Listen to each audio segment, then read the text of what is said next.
Hey, it's XT250 Rides here. Thought I would go over some of my safety equipment and do a little bit of review on each piece. It's going to be a little bit of a long video, especially here in the beginning, because the first thing I'm going to talk about is my jacket. I just got this for Father's Day, actually.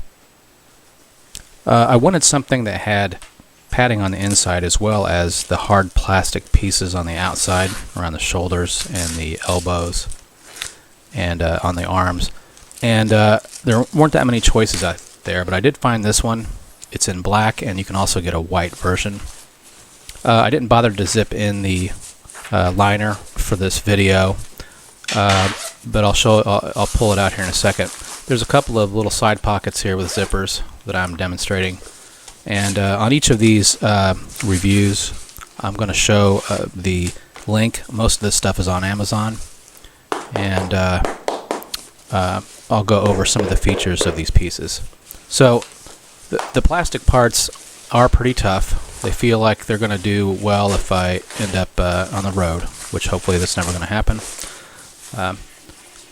And then there's this big piece in the back. It's two types of foam kind of sandwiched together.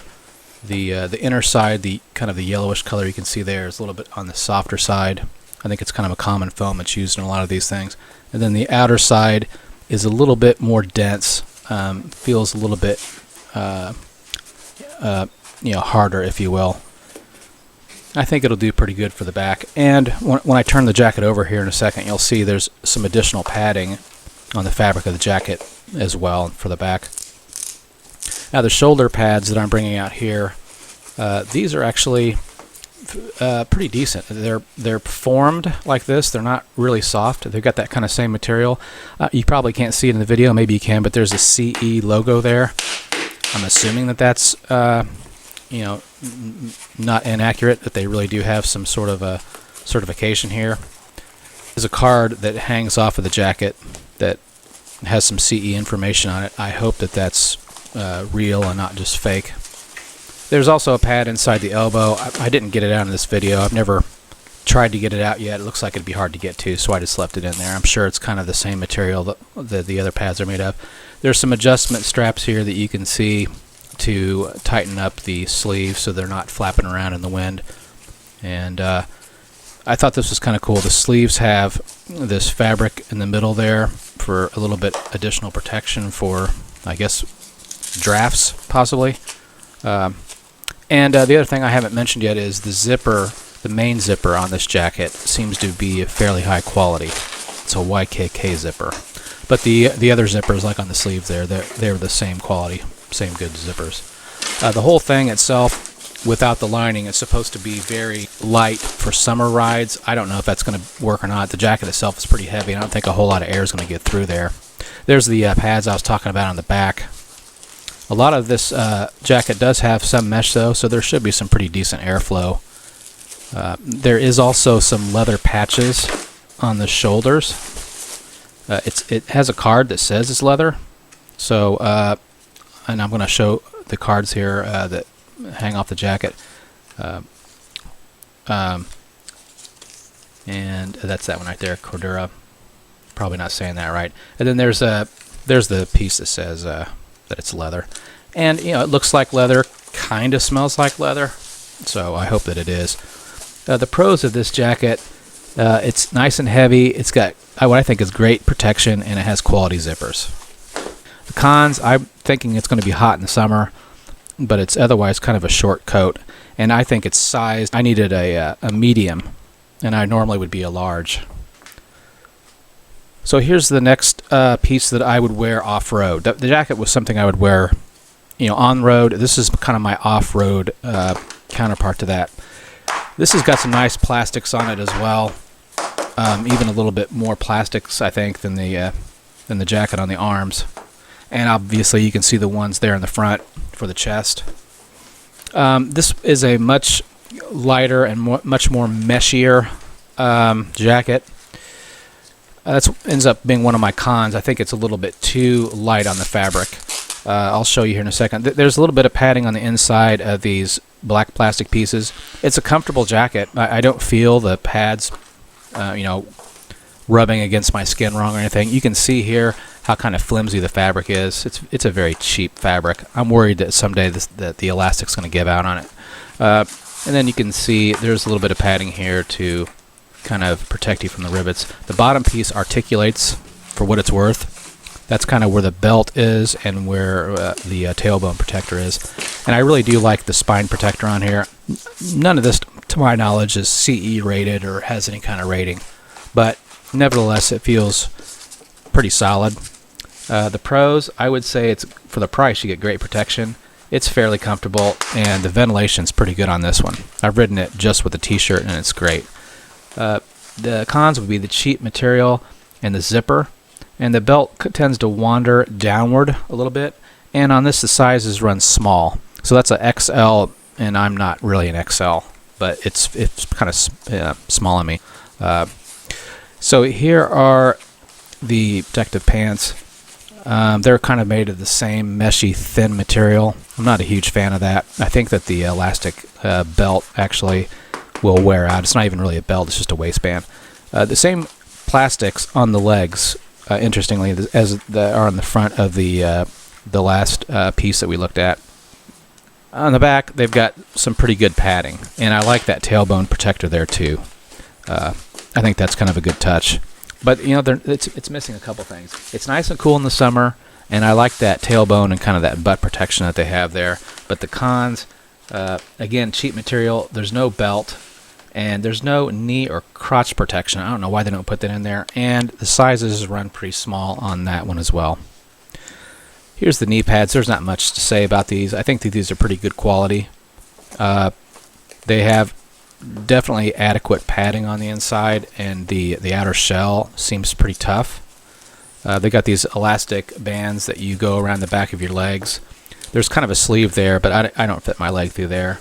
They stay in place, and I think they're good protection. That's my pros.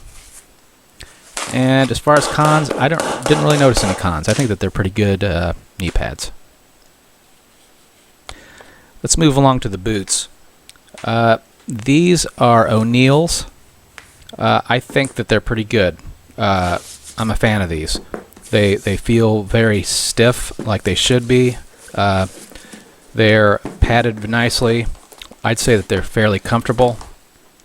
I've never had a pair of motorcycle boots before, so this being my first set, take my impression with a grain of salt. But the things that I need to get used to are these buckles.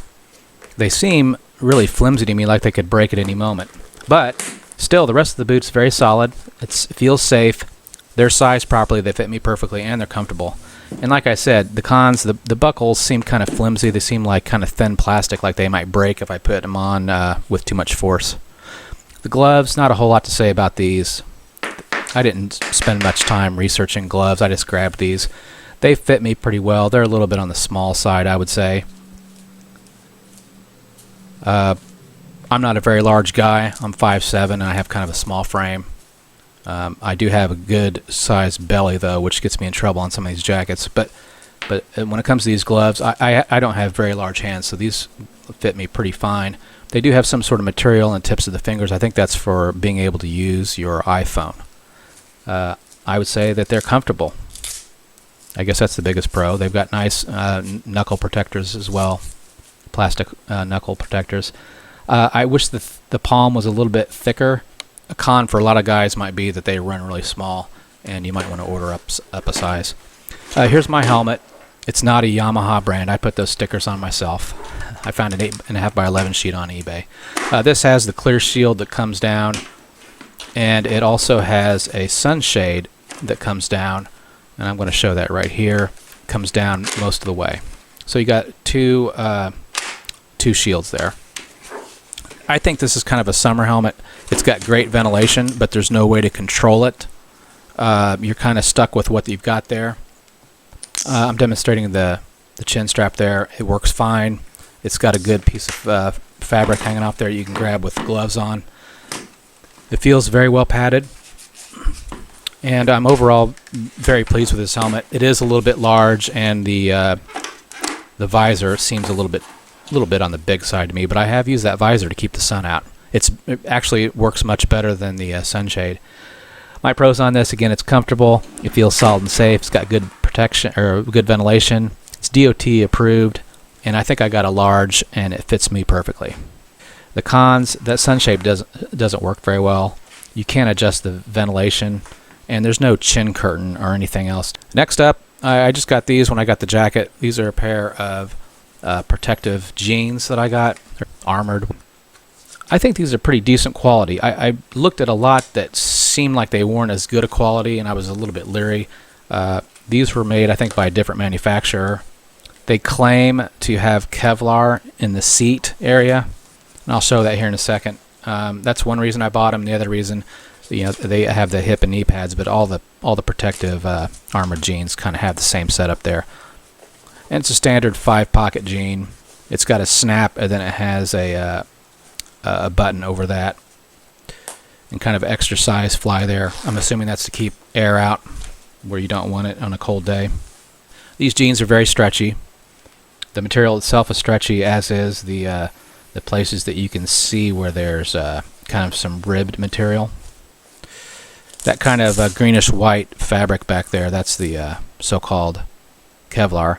So I'm going to pull out one of the pads here for the hip. I think that these are kind of cheesy. They're pretty thin. They're very soft. They're not like the other pads that I had in the jacket, for example. It's better than nothing. They just kind of hang in these little mesh pouches on the side. Here's this so-called Kevlar. I mean, I felt Kevlar before. It kind of feels like it. I'm not sure. I 100% believe that that's Kevlar, but it's at least an extra layer. These run big. This is a 32 to 34, and it's very large for me. I normally would wear like a 34 in pants, and I had the 34 to 36, and they felt gigantic on me. I could literally pull them down without unbuttoning them. So I'm returning those, and I got these this size instead. They look like a regular pair of jeans for the most part. There's a little zipper along the seam right here where you can pull the pads out for the knees. This is one of my big hang-ups about these, though, and one of my cons. These pads, although I like the way that they're shaped and formed, the problem is there's not a good way to affix them into the knee. It's a huge pocket, and of course, by gravity, they tend to fall down, and pretty soon they're not really covering your knees. They're more like a shin protector. Now, I will say when you have tall boots on, they do kind of raise up better. My pros here are what I think is Kevlar and the seat, and their jeans are very stretchy, so there's some forgiveness there. The cons, I don't like the way these pads just kind of fly around in these big pockets in the knees. The pads feel cheap. There's no crotch or tailbone protection of any kind in these, and I don't see that in a lot of them anyway. And the sizes run large on these for sure. And I've got some bonus footage here. This is kind of how it looks on me anyway. This first setup is kind of what I would plan to wear off-road. I've got the second jacket that I reviewed on right now. I got those jeans on. I don't know if I would actually wear those or not. I might wear a different pair. And then I've got the knee pads. I might wear those padded or armored thin pants underneath a pair of jeans or something if I was going to go off-road, but I think I really like that back protector and tailbone protection for off-road use. Now for street riding, though, maybe a little premature for the review, but this is what I plan to ride with on the street. This jacket with the lining out for now, especially as we're getting into summer here, and those jeans, and I don't think I need the knee pads because they've got at least a little bit of padding in the knee. And there you can see the back. I've still got some good back protection out of that jacket, but I really do like those hard elbow and shoulder pads on that jacket. So that's what I'm going to look like this summer riding around. So I hope you liked this little review of my safety gear. I'll try to do a video coming up here of the gear that I have on my motorcycle. That'll probably be a very short video, but stay safe, and we'll see you next time.